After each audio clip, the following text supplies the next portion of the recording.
Et si la Lune n'était pas ce que nous avons toujours cru? Des théories controversées aux révélations bouleversantes. Aujourd'hui, nous allons percer les mystères derrière ces déclarations et explorer ce qui pourrait réellement se passer à la surface lunaire.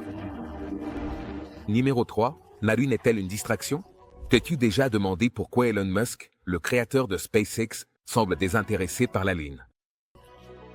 Bien que beaucoup la considèrent comme la prochaine grande étape de l'exploration spatiale, Musk la voit comme une distraction. Il pense que notre véritable objectif devrait être Mars. Je pense que si Mars était réchauffé, nous aurions un océan d'environ 1 mile de profondeur sur 40% de la planète. Mais pourquoi pense-t-il ainsi?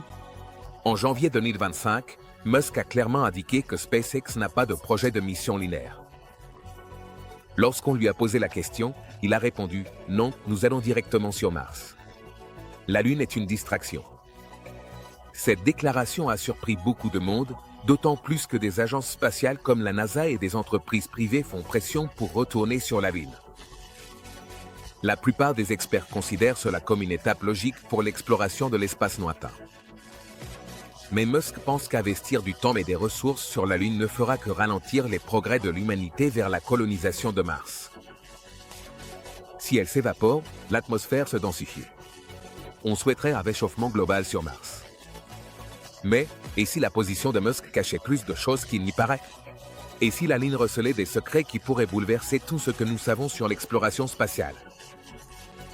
Tu voudras regarder cette vidéo jusqu'au bout, car il y a beaucoup à comprendre à ce sujet. La vision d'Elon Musk pour Mars n'est pas nouvelle. En 2016, il a présenté l'idée de coloniser la planète rouge en avançant que les humains ont besoin d'un plan B en cas de catastrophe sur Terre. Des impacts d'astéroïdes aux guerres nucléaires, il a averti à plusieurs reprises que dépendre uniquement de la Terre est trop risqué. Son objectif final est que la vie devienne multiplanétaire afin de garantir la continuité de la civilisation humaine quoi qu'il arrive. Mais alors, pourquoi se passer de la Lune? Musk soutient qu'elle n'offre pas les mêmes opportunités d'établissement humain que Mars. Contrairement à Mars, la Lune ne possède pas d'atmosphère pour la protéger des radiations, ni de ressources permettant de soutenir la vie à long terme, et elle présente des conditions extrêmement difficiles. Les températures sur la Lune varient entre des extrêmes mortels, ce qui la rend encore moins hospitalière que Mars. Plus important encore, Musk pense que construire une base permanente sur la Lune ne stimulerait pas les avancées technologiques comme le ferait une mission vers Mars. Ce point de vue le met en opposition avec d'autres leaders du secteur spatial. Jeff Bezos, fondateur de Blue Origin, a déclaré « Un problème fondamental à long terme, c'est que nous finirons par manquer d'énergie sur Terre. C'est simplement une question d'arithmétique. Ça va arriver. » Musk a de grands projets pour l'exploration lunaire, incluant des stations spatiales privées et des colonies à long terme. Le programme Artemis de la NASA prévoit le retour des humains sur la Lune d'ici 2027, avec pour objectif d'y établir une présence permanente. De nombreux experts estiment que la Lune constitue une étape nécessaire avant que l'humanité ne puisse voyager vers Mars. Ils soutiennent que nous devons tester nos technologies spatiales dans un endroit plus proche avant de tenter un voyage de plusieurs mois vers la planète rouge. Musk n'est pas d'accord. Il considère la Lune comme une distraction par rapport à la vision d'ensemble. Il pense que les missions vers Mars devraient être la priorité de l'humanité, car les défis liés à l'arrivée sur Mars stimuleront un développement technologique rapide. En se concentrant directement sur Mars, il espère accélérer le processus permettant de rendre les voyages interplanétaires possibles. Son entreprise, SpaceX, a déjà réalisé des avancées significatives dans la technologie des fusées réutilisables, un facteur crucial pour rendre les voyages dans l'espace lointain abordables. Son approche a suscité des débats au sein de la communauté spatiale. Certains scientifiques et ingénieurs soutiennent qu'ignorer complètement la Lune est une erreur. Ils soulignent qu'une base lunaire pourrait servir de terrain d'essai précieux pour les missions vers Mars. D'autres pensent que les ressources lunaires, comme les dépôts de glace, pourraient être utilisées pour la production de carburant, ce qui rendrait les futurs voyages spatiaux plus efficaces. Cependant, Musk reste fermement convaincu que Mars doit être la principale cible. Étant donné que Mars possède une atmosphère de faible densité, représentant seulement environ 1% de la densité de celle de la Terre et composée principalement de CO, sa confiance dans la possibilité d'atteindre Mars est si forte qu'il a même fixé des délais ambitieux. À un moment donné, il a affirmé que les humains pourraient être sur Mars d'ici 2022. Bien que cette échéance soit déjà passée, elle est désormais prévue pour la fin des années 2000 ou le début des années 2000, en fonction des progrès technologiques. La Starship de SpaceX, la fusée conçue pour les voyages dans l'espace lointain, est construite avec Mars en ligne de mire. Musk imagine des flottes de vaisseaux spatiaux transportant des milliers de personnes vers Mars, ce qui aboutirait finalement à une colonie autosuffisante.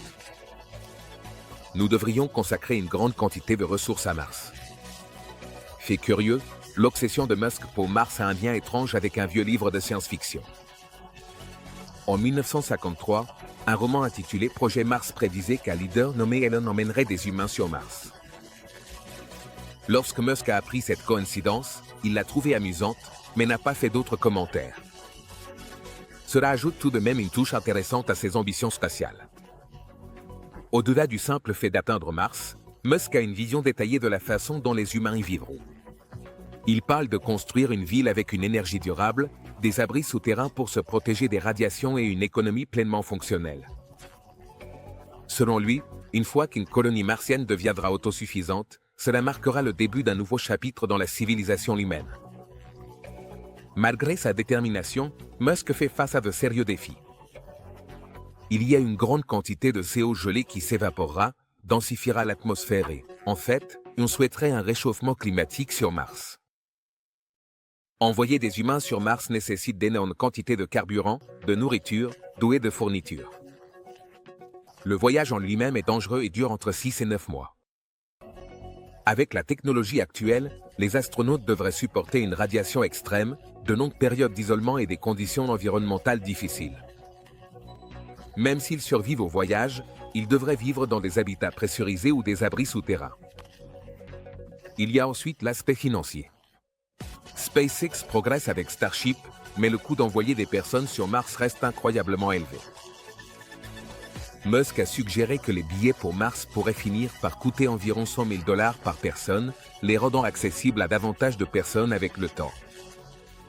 Cependant, de nombreux experts dans le domaine spatial expriment de sérieux doutes quant à la viabilité de réduire les coûts à un tel niveau. Malgré ces obstacles techniques et financiers considérables, Musk garde une confiance inébranlable dans la capacité de SpaceX à atteindre ses objectifs. Son optimisme repose sur la conviction que les progrès constants dans la technologie aérospatiale, associés aux innovations en matière de matériaux et de systèmes de propulsion, rendront finalement les missions vers Mars non seulement plus abordables, mais aussi plus sûres et pratiquement réalisables dans un avenir proche. Le rêve ambitieux de Musk, qu'il a partagé lors de nombreuses conférences et interviews, est d'établir une civilisation autosuffisante d'1 million de personnes sur Mars au cours du prochain siècle. Cependant, cette vision suscite un débat intense au sein de la communauté scientifique.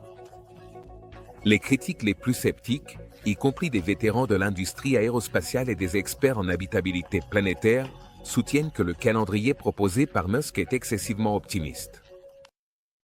Ils soulignent que la colonisation de Mars fait face à des défis monumentaux, allant de la protection contre les radiations à la mise en place de systèmes de survie à long terme, des aspects qui pourraient nécessiter plusieurs décennies de développement technologique supplémentaire.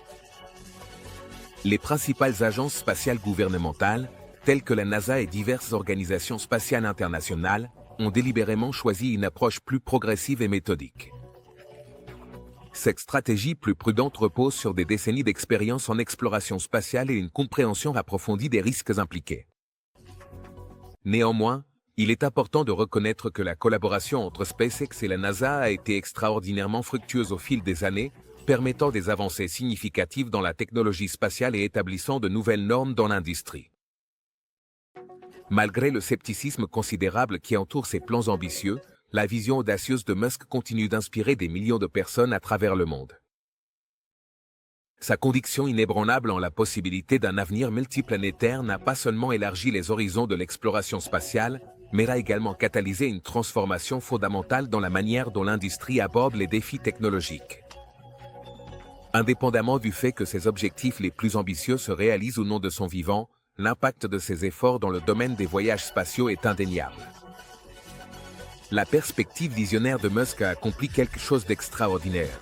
Elle a poussé l'humanité tout entière à lever les yeux au-delà des limites de l'orbite terrestre et à envisager sérieusement les possibilités qui nous attendent dans l'espace profond.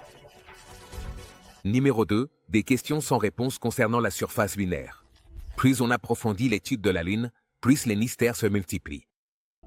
Des scientifiques, des agences spatiales et même des personnalités de premier plan comme Elon Musk ont lancé des débats qui remettent en question tout ce que nous pensions savoir. Mais la véritable question est la suivante: pourquoi tant de choses concernant la Lune restent-elles inexpliquées? Pendant des années, les agences spatiales ont recueilli des données sur la surface lunaire. Cependant, certaines découvertes soulèvent plus de questions qu'elles n'apportent de réponses. L'un des plus grands mystères est la présence d'éléments qui ne devraient pas s'y trouver naturellement. Des études ont révélé des traces de métaux comme le titane et l'uranium dans des zones inattendues. Si la Lune s'est formée à partir de débris issus d'une collision massive avec la Terre, comment ces éléments ont-ils pu survivre à de si fortes concentrations? Certains experts pensent que ces métaux pourraient provenir de sources que nous ignorons totalement. Une autre observation curieuse concerne la réflexion singulière de la lumière sur la Lune. Contrairement à la Terre, dont l'atmosphère diffuse la lumière, la surface lunaire la reflète de manière étrange. Certains chercheurs avancent que cela pourrait être dû à des matériaux artificiels mélangés à la poussière lunaire. Si cela s'avérait vrai, cela pourrait signifier que la Lune cache des secrets enfouis sous sa surface, des secrets que nous n'avons pas encore découverts. Il y a ensuite les mystérieuses lumières. Les astronomes ont documenté d'étranges éclairs et points lumineux sur la Lune depuis des siècles. Ces lumières apparaissent et disparaissent sans avertissement. Certains suggèrent qu'elles pourraient être causées par des fuites de gaz sous la surface, mais il n'existe aucune preuve solide. D'autres pensent qu'il pourrait s'agir de signes d'une activité inconnue. S'il n'y a rien d'inhabituel sur la Lune, pourquoi ces lumières continuent-elles d'apparaître? L'une des idées les plus débattues concernant la Lune est qu'elle pourrait être creuse. Aussi farfelu que cela puisse paraître, il existe des preuves qui rendent difficile d'ignorer cette théorie. Lors des missions Apollo, les astronautes ont délibérément écrasé des modules sur la surface lunaire afin de mesurer les vibrations. Les résultats ont été stupéfiants. Au lieu d'absorber l'impact, la Lune a vibré comme une cloche pendant des heures. Les scientifiques étaient déconcertés, car ce type de réaction est plus courant dans des structures creuses. Elon Musk lui-même a laissé entendre qu'il y avait des découvertes étranges. Nous le relions à la densité de la Lune. Avec le temps, ces débris se sont assemblés pour former la Lune. C'est une histoire spectaculaire, mais elle soulève d'importantes questions. Par exemple, si la Lune s'est formée à partir de débris terrestres, pourquoi sa composition est-elle si différente? La Lune contient beaucoup moins de fer et d'autres éléments lourds que la Terre, et sa surface est recouverte de matériaux qui ne correspondent pas à la croûte terrestre. Certains scientifiques pensent que la Lune pourrait s'être formée dans une autre partie du système solaire, puis avoir été capturée par la gravité terrestre. D'autres estiment que l'hypothèse du grand impact est correcte, mais que la composition unique de la Lune s'explique par la chaleur et la pression intense de la collision. Quoi qu'il en soit, l'origine de la Lune demeure l'un des plus grands mystères de la science planétaire. Et tant que nous ne pourrons pas récupérer davantage d'échantillons de son intérieur, il se peut que nous ne connaissions jamais toute l'histoire. Après sa formation, la Lune a traversé une période d'intense activité volcanique. C'est à ce moment-là que se sont formées les plaines sombres et plates que nous voyons aujourd'hui, appelées les Marias. Ces plaines sont en réalité d'anciens coulées de lave qui se sont formées lorsque la roche en fusion provenant de l'intérieur de la Lune est entrée en éruption à la surface. Mais ce qui est curieux, c'est que l'activité volcanique lunaire n'a pas duré longtemps. Contrairement à la Terre, qui possède encore des volcans actifs, l'intérieur de la Lune s'est refroidi rapidement et son activité volcanique s'est arrêtée il y a des milliards d'années. Pourquoi cela s'est-il produit? Une théorie avance que la petite taille de la Lune signifie qu'elle a perdu sa chaleur plus rapidement que la Terre. Un objet de la taille de Mars s'est écrasé sur la Terre il y a plus de 4 milliards d'années, créant un nuage de débris qui a formé la Lune. Une autre possibilité est que l'intérieur de la Lune n'ait jamais été aussi chaud que celui de la Terre. Mais il existe aussi des preuves que l'activité volcanique lunaire n'a pas été aussi simple que nous le pensions. Des études récentes ont trouvé des traces de verre volcanique et d'autres matériaux qui suggèrent que les éruptions lunaires étaient plus explosives que ce que nous pensions. Cela pourrait-il signifier que l'intérieur de la Lune était plus complexe que ce que nous imaginions? Et qu'est-ce que cela nous apprend sur les premières années de la Lune? L'une des caractéristiques les plus frappantes de la Lune, ce sont ses cratères. Ce sont les cicatrices d'innombrables impacts survenus au cours de milliards d'années. Mais les cratères lunaires ne sont pas de simples trous aléatoires. Ils constituent un véritable registre du passé violent du système solaire. En étudiant ces cratères, les scientifiques peuvent en apprendre davantage sur l'histoire des impacts d'astéroïdes et de comètes, non seulement sur la Lune, mais aussi sur la Terre. Par exemple, le plus grand cratère de la Lune, le bassin Aitken du pôle Sud, s'est formé à la suite d'un impact massif qui aurait été catastrophique s'il avait eu lieu sur Terre. Mais les cratères lunaires ont également soulevé certaines questions déconcertantes. Pourquoi certaines zones de la Lune présentent-elles plus de cratères que d'autres? Et pourquoi certains cratères ont-ils des formes étranges ou des caractéristiques inhabituelles? Par exemple, certains cratères possèdent des pics ou des crêtes centrales qui ne correspondent pas aux cratères typiquement en forme de bol que nous voyons sur Terre. Ces caractéristiques pourraient-elles être des indices sur l'intérieur de la Lune ou sur la nature des objets qui l'ont percuté? Et que peuvent-elles nous révéler sur l'histoire du système solaire? Pendant longtemps, les scientifiques ont cru que la Lune était complètement sèche. Mais ces dernières années, nous avons découvert que la Lune contient de l'eau, non seulement sous forme de glace à ses pôles, mais aussi piégée dans ses roches et son sol. Cette découverte a complètement bouleversé notre compréhension de la Lune. D'où provient cette eau? Certains scientifiques pensent qu'elle a été apportée par des comètes et des astéroïdes qui ont percuté la Lune pendant des milliards d'années. D'autres pensent qu'elle pourrait avoir toujours été là, piégée à l'intérieur de la Lune et libérée par l'activité volcanique. La présence d'eau sur la Lune a d'énormes implications pour l'exploration future. Elle pourrait non seulement fournir de l'eau potable aux astronautes, mais aussi être utilisée pour produire de l'oxygène et du carburant pour les fusées. Mais cela soulève aussi quelques questions intrigantes. L'eau de la Lune aurait-elle pu jouer un rôle dans l'origine de la vie sur Terre? Et il semble maintenant qu'il y ait beaucoup plus d'eau à la surface de la Lune qu'on ne le pensait. Certains scientifiques pensent que les comètes et les astéroïdes qui transportaient de l'eau pourraient également avoir apporté des molécules organiques sur Terre, donnant ainsi naissance à la vie. Si cela s'avère vrai, l'eau lunaire pourrait être une pièce clé pour comprendre l'origine de la vie. L'un des aspects les plus déconcertants de l'histoire de la Lune est son champ magnétique. Aujourd'hui, la Lune n'a pratiquement pas de champ magnétique, mais des roches anciennes rapportées par les missions Apollo prouvent qu'elle en a eu un intense autrefois. Comment cela s'est-il produit sur Terre? Notre champ magnétique est généré par le mouvement du fer en fusion dans le noyau. Cependant, le noyau lunaire est beaucoup plus petit et plus froid, il devrait donc être capable de produire un champ magnétique. Certains scientifiques pensent que le champ magnétique lunaire pourrait avoir été généré par un processus différent, comme le mouvement du magma dans son manteau. Cependant, il existe une autre possibilité, que le champ magnétique lunaire ait pu être causé par des impacts. Lorsqu'un objet de grande taille percute la Lune, il peut créer une onde de choc qui génère temporairement un champ magnétique. Si cela est vrai, cela pourrait signifier que le champ magnétique lunaire n'était pas constant, mais fluctuait en fonction de la fréquence des impacts. Quelle que soit l'explication, l'histoire magnétique de la Lune reste un mystère. Cela pourrait nous en apprendre beaucoup sur son intérieur et sa relation avec la Terre. Mais il y a encore beaucoup de choses que nous ignorons. Quels secrets se cachent sous sa surface? Que nous révèlent ces roches et ces cratères sur le système solaire primitif? Et comment la Lune a-t-elle influencé l'histoire de la Terre et de la vie elle-même? Ce sont des questions auxquelles de futures missions, comme le programme Artemis de la NASA et les missions Chang'e de la Chine, espèrent répondre. L'un des aspects les plus fascinants de l'histoire de la Lune est sa relation avec la Terre. La Lune n'est pas seulement une compagne passive. Elle a joué un rôle actif dans la formation de notre planète.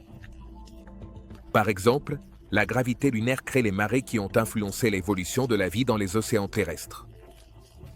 Certains scientifiques pensent même que l'attraction gravitationnelle de la Lune aurait pu aider à stabiliser la rotation de la Terre, créant ainsi le climat stable qui a permis l'épanouissement de la vie. Mais l'influence de la Lune est encore plus profonde. Certains chercheurs pensent que la Lune aurait pu jouer un rôle dans l'origine de la vie. Comment? Lorsque la Lune était jeune, elle était bien plus proche de la Terre qu'aujourd'hui. Cela signifie que son attraction gravitationnelle était plus forte, créant d'immenses marées qui auraient pu agiter les océans et mélanger les substances chimiques nécessaires à la vie. Certains scientifiques pensent même que l'activité volcanique précoce de la Lune aurait pu libérer des gaz qui ont contribué à l'atmosphère terrestre. Et puis il y a la question du rôle de la Lune dans la protection de la Terre. La surface lunaire est couverte de cratères, preuve d'innombrables impacts survenus au cours de milliards d'années. Mais, et si certains de ces impacts étaient en réalité destinés à la Terre? La gravité lunaire aurait pu attirer des astéroïdes et des comètes qui, autrement, auraient percuté notre planète. D'une certaine manière, la Lune aurait pu agir comme un bouclier cosmique, protégeant la Terre d'impacts catastrophiques qui auraient pu anéantir la vie avant même qu'elle ne commence. Mais le lien entre la Lune et la Terre ne se limite pas au passé. Il concerne aussi l'avenir. La prochaine fois que tu regarderas la Lune, souviens-toi qu'il ne s'agit pas seulement d'un monde lointain. Elle fait partie de notre histoire, un morceau de notre passé et une clé pour notre avenir. Et à mesure que nous continuerons à l'explorer, nous découvrirons peut-être que l'histoire de la Lune est aussi la nôtre. Il y a bien plus à dire sur la Lune. Numéro 1. Le rôle de la Lune dans l'avenir de l'humanité. Pourquoi reste-t-elle importante? Voici l'essentiel, même si la Lune n'est pas la destination finale de l'humanité, joue-t-elle toujours un rôle important dans notre avenir? La réponse pourrait te surprendre. Alors que Musk considère la Lune comme une distraction, d'autres pensent qu'elle constitue une étape essentielle pour une exploration spatiale plus poussée.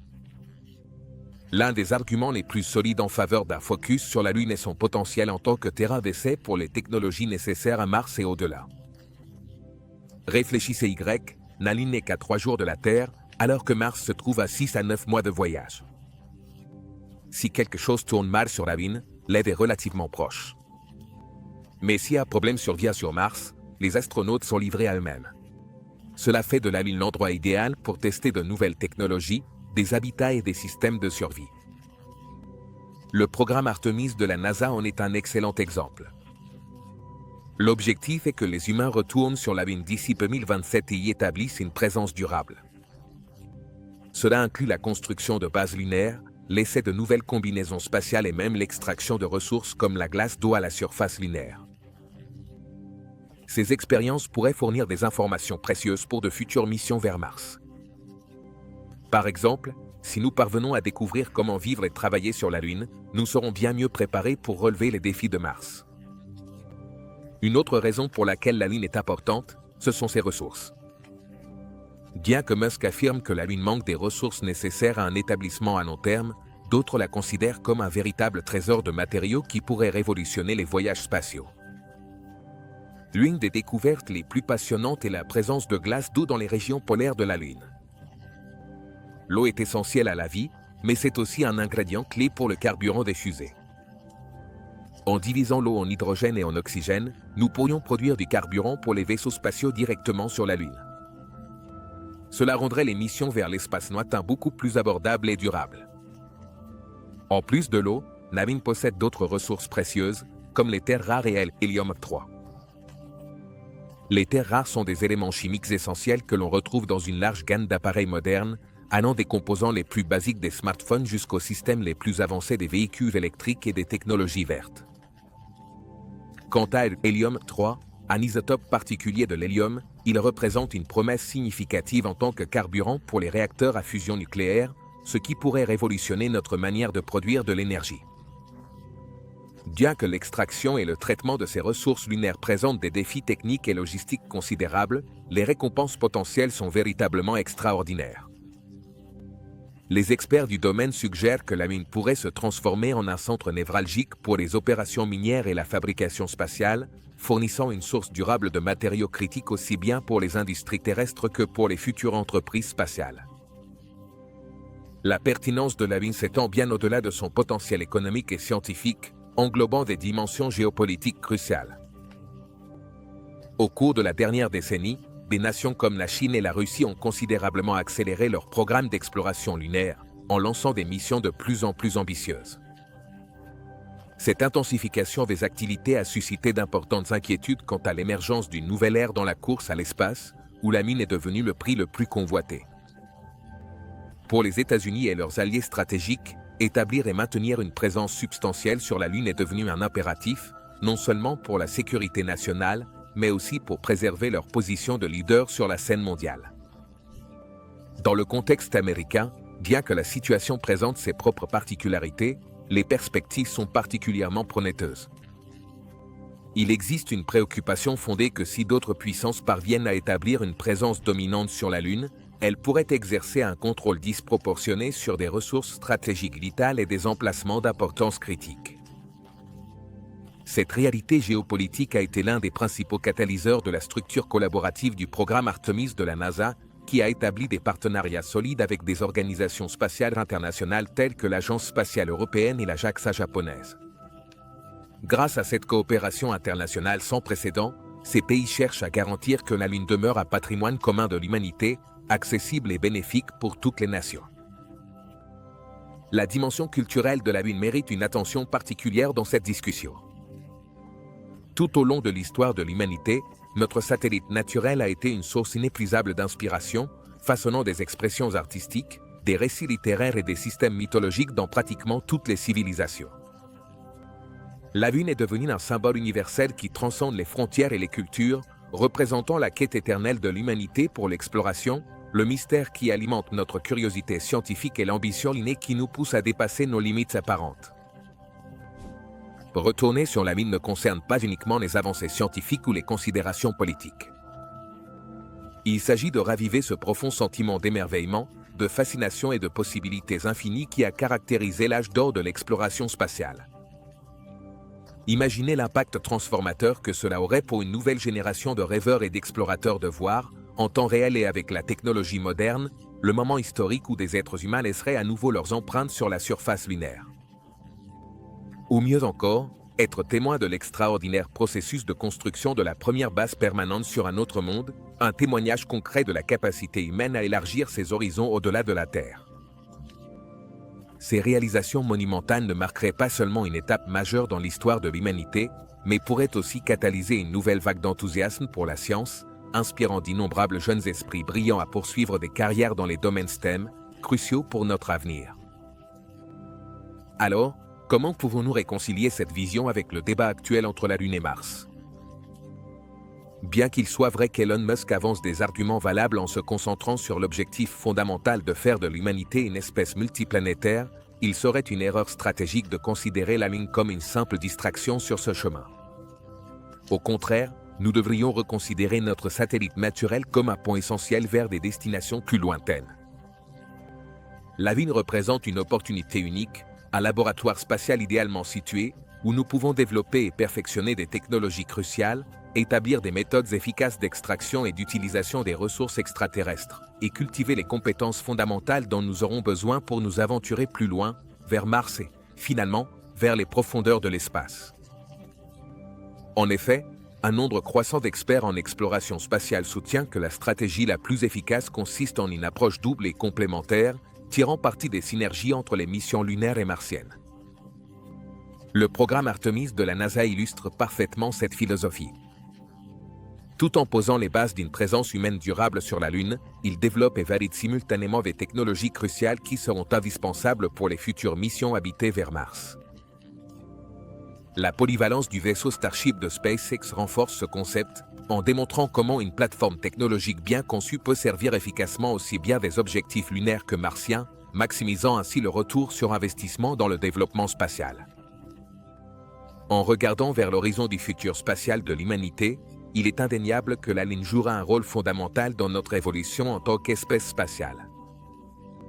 Sa valeur dépasse largement son rôle de terrain d'essai technologique ou de réservoir de ressources.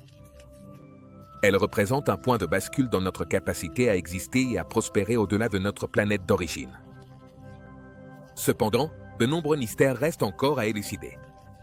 Quels trésors scientifiques attendent d'être découverts sous l'ancienne surface lunaire? Quelles révélations révolutionnaires nous attendent dans ces pôles inexplorés? De quelle manière la présence humaine permanente sur la Lune transformera-t-elle notre perspective en tant qu'espèce et notre relation avec le cosmos? Une vérité fondamentale demeure inébranlable. La Lune est infiniment plus qu'un simple satellite rocheux en orbite autour de notre planète. Elle représente un portail vers les étoiles, un environnement unique où nous pouvons apprendre, évoluer et nous préparer méthodiquement aux défis monumentaux qui nous attendent dans l'exploration de l'espace lointain. Par conséquent, bien que la vision audacieuse d'Elon Musk pour la colonisation de Mars continue d'inspirer et de motiver l'humanité, il serait imprudent de minimiser le rôle crucial de la Lune dans notre aventure spatiale. Notre fidèle satellite pourrait bien être la pierre angulaire qui déterminera le succès de notre expansion vers les étoiles. On se retrouve dans la prochaine vidéo.